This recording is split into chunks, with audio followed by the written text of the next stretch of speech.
Emiliano Cunha foi meu professor de fotografia durante a graduação, mas não é sobre o meu professor que eu vou falar e também não é com o professor que eu conversei hoje. Na verdade, ele também é cineasta, foi membro do júri do 50º Festival de Cinema de Gramado e, mais recentemente, passou a ocupar o cargo de presidente consultivo da Cinemateca Capitólio. E é sobre esse outro lado da carreira do Emiliano Cunha que a gente acabou conversando hoje. No início da nossa conversa, ele conta como ele se tornou presidente consultivo aqui da Cinemateca e também fala um pouco dos encargos desse cargo. Sem mais delongas, então, vocês ficam a partir de agora com a minha conversa com o cineasta, membro de júri e agora presidente consultivo da Cinemateca Capitólio, Emiliano Cunha.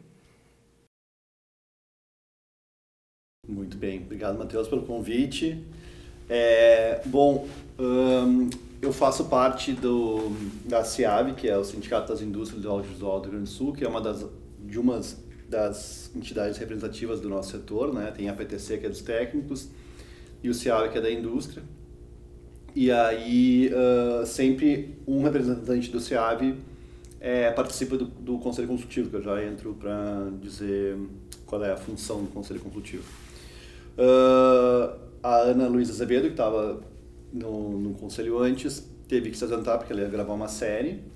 E aí eu entrei no lugar dela e no momento que eu entrei acabou tendo uma eleição e eu fui eleito meio que supetão de surpresa, mas foi muito legal, assim, eu me sinto muito lisonjeado pela responsabilidade. O Conselho Consultivo, ele é uma entidade da sociedade civil, que reúne algumas associações, por exemplo, da AMICA, que é dos Amigos da Cinemateca Capitólio, o CIAV, né, representantes das universidades de audiovisual do Rio Grande do Sul, mais de Porto Alegre, na verdade, a PTC, que é a Associação dos Profissionais Técnicos Cinematográficos do Rio Grande do Sul, uma representante da Secretaria de Cinema e Fotografia e também um representante do quadro que está concursado lá para tocar o Capitólio. Basicamente, a nossa função é garantir ou pressionar, né, os órgãos públicos para o bom funcionamento da Cinemateca, desde questões mais administrativas até de conservação do arquivo audiovisual e conservação do prédio histórico, né? Então a gente faz esse eixo civil, né, como a própria forma prerrogativa já diz, assim, que a gente tem essa liberdade, né, de fazer essa pressão junto à Secretaria da Cultura e ao próprio prefeito de Porto Alegre. Então a gente monitora um pouco como é que estão as proposições, como é que está a liberação de recursos, enfim, para que justamente a Cinemateca tenha o pleno funcionamento, que é um grande aparelho cultural de Porto Alegre, né, que tem um gigantesco e muito interessante volume de público ao longo do ano, né, em mostras fenomenais, assim. Bom, e dentro dessas atividades, o que tu enxerga hoje como o principal desafio para a Cinemateca Capitólio? Sem dúvida, o pessoal. Nós temos uma defasagem de pessoal. Não é só a cultura que está sofrendo com isso, né? Porto Alegre vem deteriorando a contratação via concurso, né? E ali na Cinemateca o que a gente mais percebe hoje em dia é isso, assim, pouca gente para dar conta de um prédio com muitas necessidades, né? E não só estruturais e de logística, mas também, enfim, de programação e de acervo, né? São atividades muito específicas e o quadro que está lá hoje em dia não consegue dar conta, assim, né? Por exemplo, tem que abrir sala, o cara que é responsável pela programação tem que abrir sala domingo e fechar a sala abrir na segunda, fechar, então, serviço de portaria, questões realmente que ultrapassam as funções de cada um ali. E essa é uma luta já de bastante tempo, assim, que a gente está travando com a Secretaria de Cultura. Há uma perspectiva de contratação de administrativos técnicos para o ano que vem, mas essa é a maior urgência. há outras assim de manutenção, né? A própria questão do acervo, assim, que requer um sistema de refrigeração muito específico, que são investimentos caros, né? E que a gente está buscando com talvez a mais a longo prazo. Mas é isso, assim, que parece que está sendo mais difícil assim, de destravar junto à própria prefeitura, assim, né? Mas a gente sabe que não é uma questão que está centrada só na cultura, que é uma questão que está por tudo, assim. Uma questão, né, de forma de gestão, assim, da cidade e tal. Sim, e agora, mudando um pouco de assunto também, tu vem, acho que é mais ou menos uns 10 anos, frequentando o Festival de Gramado, né, trazendo os teus trabalhos para lá, exibindo, participando de mostras competitivas, e nesse ano tu foste um dos membros do júri do festival. Como é que é essa mudança de estar, digamos, numa cadeira diferente, nesse ano tendo uma perspectiva diferente, também saindo de um lugar de alguém que está sendo avaliado, né, tendo seu filme julgado pelos membros do júri, e tá agora dessa vez julgando outros trabalhos? Então, o Gramado tem uma história interessante. O Gramado tem várias questões que poderiam ser melhoradas, mas enfim, eu devo muito ao festival, porque na verdade eu comecei lá como júri estudantil, que era uma categoria que não existe mais.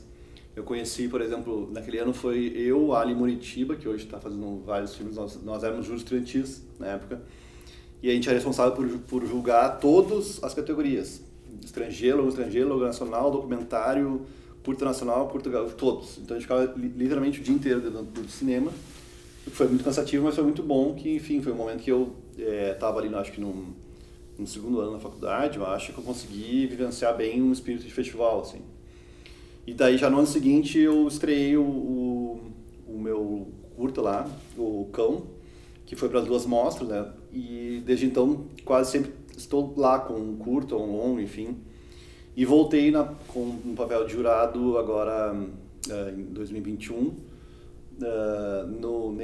nessa edição tão simbólica, que foi a 50ª edição do Festival de Gramado, em que eu tive a felicidade de ser convidado para trabalhar como júri dos longa-metragens estrangeiros, né?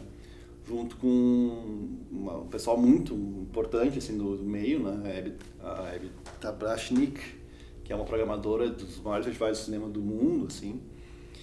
A Renata, que é da Mostra de São Paulo, que é uma das maiores mostras da América Latina de cinema. E o Zeca Camargo, que é um cara conhecido da televisão, enfim, mas é um cara que também transita muito bem pelo meio cultural. Então foi uma troca muito legal, assim, muito rica, assim, afetiva, assim. O papel de jurado, ele é curioso, né? Porque por mais que se fale que é uma praxe assim, de falar que questões valorativas, né, de julgar, é complicado mesmo, né? O que torna um filme melhor que o outro, o que são notas, não são notas, é uma discussão, eu acho. Mas aí eu saindo um pouco do papel de jurado e voltando para o papel de cineasta, a gente sabe o quanto esses reconhecimentos em forma de prêmio, enfim, eles de certa maneira também alavancam um pouco os teus próximos projetos, né? Então é uma relação, enfim, é um tensionamento que eu acho que faz parte do meio, mas foi que em termos de estar com esse olhar assim, né, sobre as obras dos outros, foi bastante interessante. Eu acho que tem discussões que acontecem após os filmes, né? Na verdade a gente tem que se conter um pouco porque em geral a equipe está por perto, mas são coisas que ficam latentes assim na nossa percepção, experiência com a obra, e que suscitam muitas discussões, assim. E depois, claro, a gente tem alguns momentos de discussão bem mais específica para até julgar e direcionar os prêmios específicos de categoria, né? Uma série de coisas entram em consideração, né? Não só a parte técnica, mas principalmente a parte estética em geral, mas também questões que ultrapassam, talvez, a esfera do próprio filme, né? Questões de discurso, né? Questões de protagonismo e identidade, que acho que são questões que não são impossíveis de não serem de não entrarem em discussão hoje em dia na nossa sociedade, assim, né? Seria muito irresponsável a gente não trazer algumas questões identitárias e tal. Não é fácil chegar em conclusões, acho que tem várias... nessa ocasião em si, foi relativamente bastante amistoso, assim, né? Alguns cediam, alguns debatiam alguns pontos. Eu me lembro que, não sei se, enfim, não posso falar isso, posso. Eu queria dar um prêmio de melhor atriz para uma menina que faz uma filha de uns longas lá. E ela, em tese, não é uma atriz profissional. Só que para mim foi a melhor atuação, melhor performance dos filmes foi ela. E aí, logo em seguida, eu fui dissuadido, porque não, daí fica complicado em relação às atrizes profissionais. E é uma discussão que também na minha carreira como diretor, eu tento ultrapassar, porque para mim o que importa é aquela pessoa ficcional, né? Independente se ela é uma pessoa com treinamento ou sem treinamento. Mas não deu. Então eu consegui trabalhar uma sugestão de outro prêmio para que, de certa forma, essa menina fosse premiada também pela sua atuação. Uhum. Então são algumas situações de ceder, né, em alguns espaços e tal. É interessante, assim, eu fico imaginando os nossos filmes lá, né, passando por esse processo de discussão, assim. Porque, querendo ou não, né, o próprio Raya 4 tem estreia de uma jovem atriz, né, que acaba executando a função de atriz no filme, né? Exatamente. Eu acho que, por exemplo, estando no meio dessa discussão, talvez eu compreenda um pouco, porque eu acho que a Brídia, né, que fez a Amanda no Raya 4, eu acho que ela está super bem dentro da proposta do filme. Inclusive, é um elogio que eu recebi de críticos, enfim, e tal, que ela está muito presente ali, né, dentro daquela proposta. Mas ela não é uma atriz. Ela está ali performando o papel de Amanda naquele filme, assim. Não é uma atriz com formação, né, não tem toda a partitura que uma atriz estuda e tal. Mas e aí talvez esse tipo de discussão tenha rolado também em outros jurados, né, júris. Ela está muito bem, mas ela não é uma atriz. Tá, ela não é uma atriz, então o que é, sabe? Uhum. Eu tenho certeza que esse tipo de discussão em algum momento também surgiu. E aí tu acaba se colocando no papel do outro, e assim, tem coisas que tu entende melhor, tem outras que tu discorda, mas enfim, acho que faz parte do jogo. Uma questão que sempre me dá muita curiosidade, assim, que tu trouxe também, que é essa questão, às vezes, de tu avaliar um filme, como é que tu vai analisar todos esses pontos em relação ao filme, sei lá, no fim dar uma nota. Uhum. Como que tu enxerga isso como cineasta, assim? Porque às vezes a gente que, por exemplo, no meu caso, que trabalho com crítica também, uhum, a gente sabe que muitas vezes uma pessoa abre lá o teu site, vai ler a tua matéria, só que ela só vai ler o título, a linha de apoio, vai direto pro final para ver a nota do filme. Uhum. Tu não acha que isso também é um papel meio reducionista, talvez, do que a obra pode proporcionar, e até do trabalho do crítico também, de não ter o seu texto lido e tudo mais? Eu acho que a valoração, né, é uma discussão já da década de 80 da crítica, 70, 80 da crítica, né, de trabalhar com valorações ou carinhas, né, ou símbolos que significam que um filme é melhor que o outro.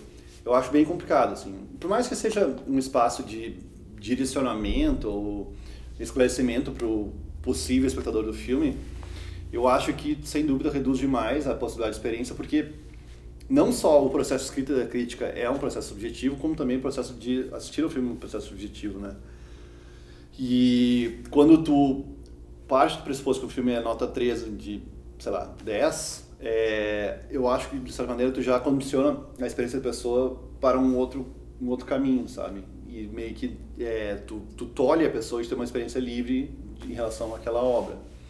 Eu não gosto, acho bem ruim, assim, mas eu entendo em termos comerciais de divulgação do filme, enfim, chamar público e tal.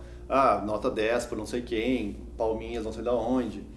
Que eu acho que são ferramentas de marketing que, de certa maneira, funcionam, assim. Mas não, acho que para pensamento em cima do filme, assim, uma escrita mais profunda da crítica, não, eu prefiro muito mais que o autor da crítica traga alguns pontos que lhe incomodam, dependendo de qual ponto, né? E argumente por quê, do que de fato diga que é bom ou ruim, ou é nota 13 em relação ao outro filme que é nota 5. Acho que não é por aí. Um ponto também legal que tu falou anteriormente foi sobre como a carreira que o filme constrói num festival, em outros festivais, também impacta no trabalho pós esse título dos criadores, do diretor, do cineasta, produtores, etc.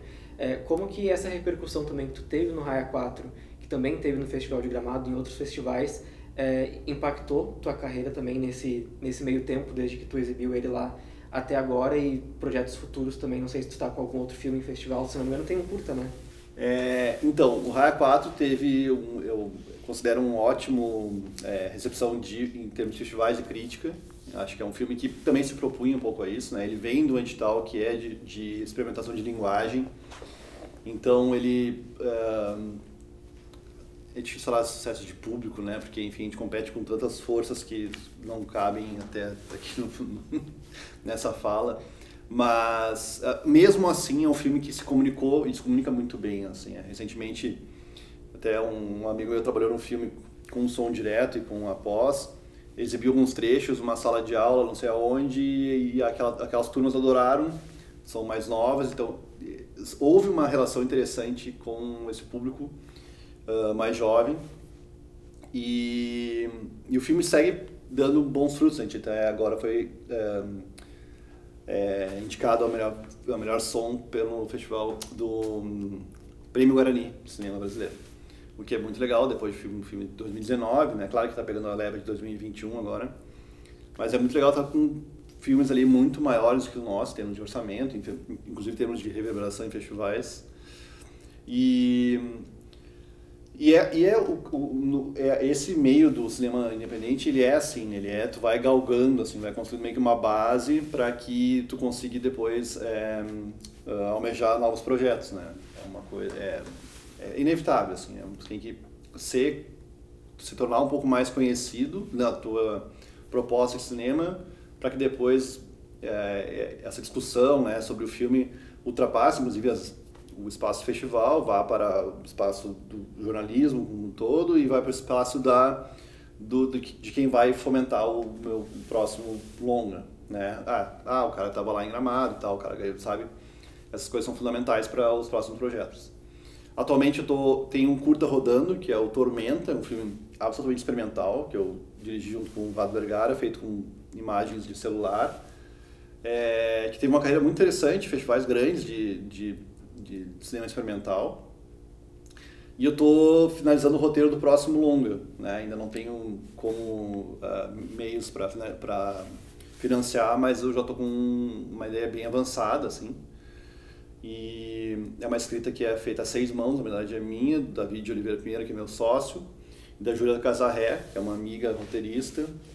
E é um filme que eu fiz questão de compartilhar a escrita, porque ele fala de várias questões, assim, de lugar de fala, enfim, que eu não me sentia totalmente à vontade para escrever sozinho. Acho que é um filme que tem que ter outros pontos de vista. Estou bem empolgado, assim, é um filme... Eu não consigo fazer comédia, né, cara? Então é um filme duro, assim, mas é um filme que eu tô bem empolgado para fazer o quanto antes, não sei quando agora só. Que legal. Uma coisa também que chama a atenção na tua fala, né, em relação a fazer cinema independente e tudo mais, e de tornar o teu nome mais, não vou dizer acessível, mas mais conhecido, né, das pessoas, e isso não só do público, mas também de quem pode fazer com que os filmes aconteçam. E de 2020 para cá a gente tem um boom, né, de plataformas de streaming. Teve muitas que já existiam lá fora, principalmente nos Estados Unidos, que vieram para cá, né, HBO Max, Disney, Star Plus agora. Como que tu vê a chegada dessas plataformas e como que tu sente que talvez elas possam aumentar a produção cultural do cinema brasileiro, não só do cinema, mas também do audiovisual como um todo, né, de séries, etc. E se isso tem um impacto positivo também, porque às vezes a gente também bate numa questão que é de legislação, né, de ter um controle maior, de lei de cotas também, né, de produção, um mínimo também. A gente tem, por exemplo, o exemplo do Parasita, que ganhou o Oscar recentemente, que é, digamos, um case de sucesso dessas questões legislativas na Coreia do Sul, né? A questão dos streamings, eu acho que a gente tinha a faca e o queijo na mão lá nos idos de 2010, 11, quando a lei do audiovisual foi criada. A gente deveria ter já imbuído os streamings na lei das cotas, né? Porque é um mecanismo que é interessante e aquece a indústria, só que aquece a indústria para pouquíssimas produtoras, né? E produtoras muito grandes, né? Que quase ultrapassam a esfera de que é independente ou não. E o acesso à produção independente dentro dessas esferas de streamings é muito nublado, assim, a gente não sabe muito bem o que eles querem, o que eles procuram e quem é que vai ser convidado. Porque é quase um convite, basicamente, né? Tu pode até tentar apresentar um projeto e tal, mas existe um controle criativo muito grande e realmente a gente não sabe como chegar, assim, como chegar a produzir e quem vai ser. E eu acho que, a exemplo de outras cinematografias, como por exemplo a sul-coreana, até não sei se na Coreia do Sul como é que é a questão da lei em relação aos streamings, mas sem dúvida é um exemplo de uma indústria que conseguiu garantir o fomento para a produção independente nacionais, que tem agora, né, recentemente esse reflexo, por exemplo, com o Parasita. Mas é uma indústria muito vigorosa já há bastante tempo, né, e indústria mesmo, né, de empregar gente, de gerar, enfim, impostos e serviços, assim. Mas o streaming é complicado, porque tu acaba lutando não só com uma questão legislativa, que na verdade eles atuam através de uma brecha legal, um pouco parecido como os aplicativos de transporte fazem, na verdade, até hoje, né? E tu deixa de ter de investir no próprio país, assim, né? Não só em termos de identidade e de simbologias, né, que pertencem mais a nós na nossa cultura, mas também fazer girar dinheiro dentro do nosso país, né? E aí, para quebrar essa esfera agora é complicado, porque tu também acaba tendo que lidar com um mau conhecimento por parte do grande público, né? Que acaba meio que se voltando contra o que é essa tal de cinema audiovisual brasileiro, uma série de preconceitos, enfim. Então, acho que as políticas públicas, quando são mais incisivas, como é no caso, por exemplo, da França, né, em que eles têm um controle, um domínio maior, não só sobre a cota de tela de cinema, mas também sobre streaming, que vai entrar em vigor agora, tu acaba meio que direcionando uma indústria, né, e, consequentemente, também fazendo com que o imaginário, né, esses preconceitos que a sociedade tem em relação à produção local, nacional, também meio que a longo, médio prazo mudem também. Mas é só com política pública, né? É muito difícil deixar na mão invisível do mercado, porque ela não é tão invisível assim e ela bate bem forte. Então, se não tem interesse do Estado, fica realmente muito, muito difícil. Recentemente também tu esteve envolvido com a série A Benção, né? Uhum. Canal Brasil lá e tudo mais. Como é que tá esse projeto? Já tem visto uma segunda temporada? Já foi produzida ou está sendo produzida? A Benção, ela teve a sua janela de exibição no Canal Brasil e no Globoplay. Agora está encerrando o contrato de exibição. A gente está tentando licenciar fora daqui. Estamos agora com uma nova distribuidora que vai começar a tentar, não só fora, mas também TV aberta, enfim, outras plataformas. Houve uma ideia durante um tempo de fazer uma segunda temporada, que a gente adoraria, acho que é um tema que puxa um desenvolvimento. Também pensamos em adaptar para um longa-metragem, né, condensar a história, mas nenhum desses movimentos, infelizmente, andou até agora. Infelizmente. Bom, eu quero deixar agora o espaço aberto para ti, fazer um convite para o pessoal acompanhar o teu trabalho também, a financiar mais também o cinema brasileiro, né, apoiar mais os nossos filmes, que não se restringem apenas a comédias bobas, né, que também tem o seu valor, né, de escapismo e tudo mais, mas deixa o espaço aberto para te fazer essa fala final também, deixar uma mensagem para o pessoal que está assistindo a gente no YouTube. Show. Não, pessoal, acho que o convite maior não é nem para que assistam meus filmes, na verdade assistam mais filmes brasileiros, né? E séries brasileiras. A gente tem um capital pessoal maravilhoso e cultural, assim, que esbarra em muito um preconceito histórico, que é um pouco meio... não foge bastante da verdade, assim, né? E acho que entender o nosso potencial como indústria audiovisual como algo de fomento do país, assim, do PIB do país, sabe? Acho que essa é a grande dica que eu dou, assim. Ao assistir filmes e séries nacionais, a gente está incentivando com que mais e mais empregos sejam gerados, mais e mais serviços e impostos sejam gerados, E isso só faz bem para o Brasil. Afora todo o reconhecimento simbólico e premiações simbólicas que o nosso cinema vem trazendo nos últimos anos, né? É muito triste ter que lidar com apagões assim da nossa cultura por uma falta de vontade política dos nossos governantes ou por um preconceito infundado das pessoas, sabe? Assim como qualquer outra indústria nacional, a gente só tem a acrescentar, né, como na história do nosso país e também na economia do nosso país.